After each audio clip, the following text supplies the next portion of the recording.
CID Baltic istorija.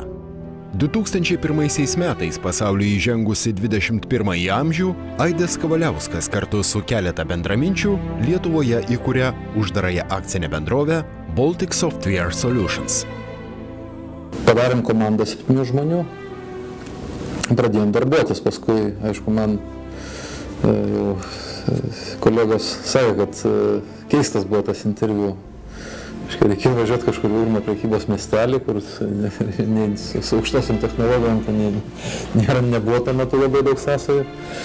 Na ir ką, ateinam kažkur koridoriais, užėjom į kambariuką, ten sėdė jaunas, toks, sakant, kam ten šiek tiek pažįstamas, kam visai nepažįstamas žmogus ir šneka apie tai, kad čia, reiškia, yra rimti projektai bankiniam sektoriui. 2002. Antrieji įmonės veiklos metai buvo lemtingi ir itin sėkmingi. Buvo uždirbtas pirmasis milijonas. Pasirašomas kontraktas su Procida Set Trading GmbH, kuri padėjo išplėsti įmonės produktų portfelį. 2003 metais buvo skiriamas didelis dėmesys naujų verslo partnerių paieškai. Baltic Software Solutions tapo asociacijos Infobalt nare.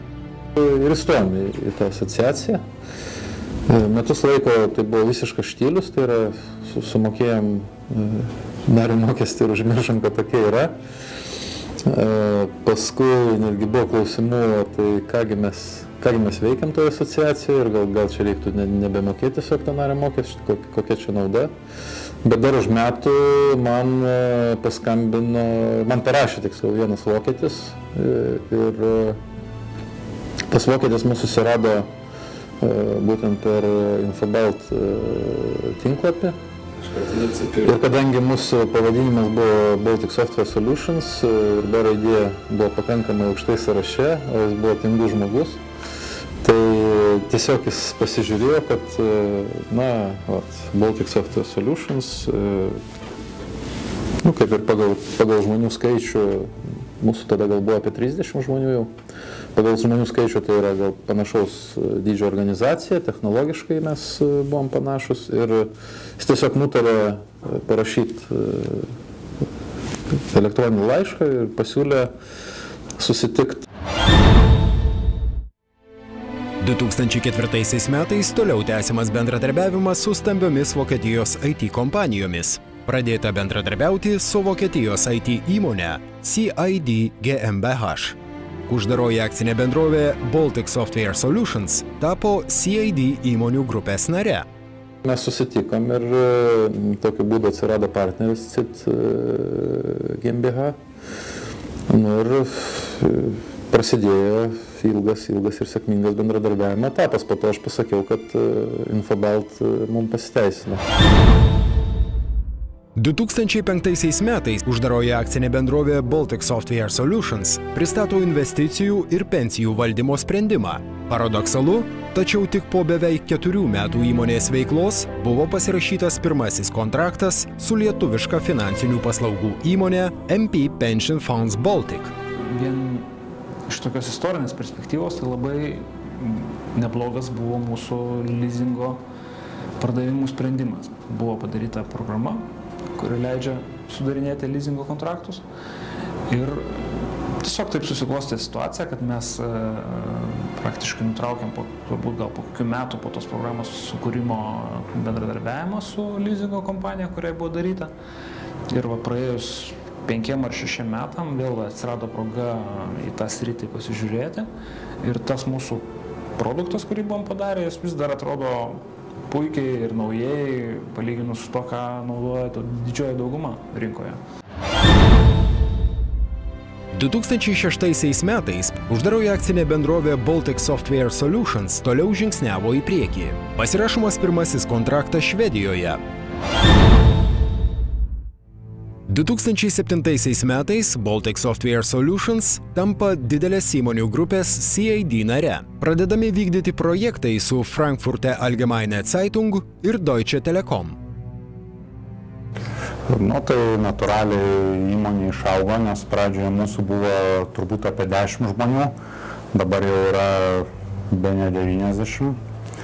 Ir, sakysim, atsiranda visai kitos problemos. Sakysim, kai 10 žmonių visi sėdi vos ne tam pačiam kambarį, dabar sėdime per 3 aukštus, tai, sakysim, dalies žmonių nepažįsta. Dalis ateina, paskambina į duris, o tu klausi, jūs pas ką? Nu, sakysim, aš manau, mūsų įmonės specifika yra iš esmės pagrindė, sakysim, kad mes pagrindė be jokios išorinės ten daugiau mažiau paramos, sakysim, sukūrėm savo produktą ir, sakysim, savo jėgomis, be didelių ten strateginių investuotojų išaugome, pavyzdžiui, nuo tokios 10 žmonių įmonės iki didelės pakankamai kontoros.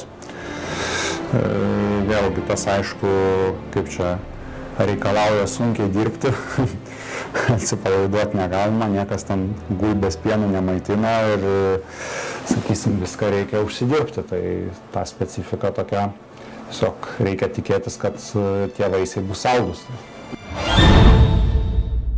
2008 metais uždaroji akcinė bendrovė Baltic Software Solutions įgijo Microsoft Gold Certified Partner statusą.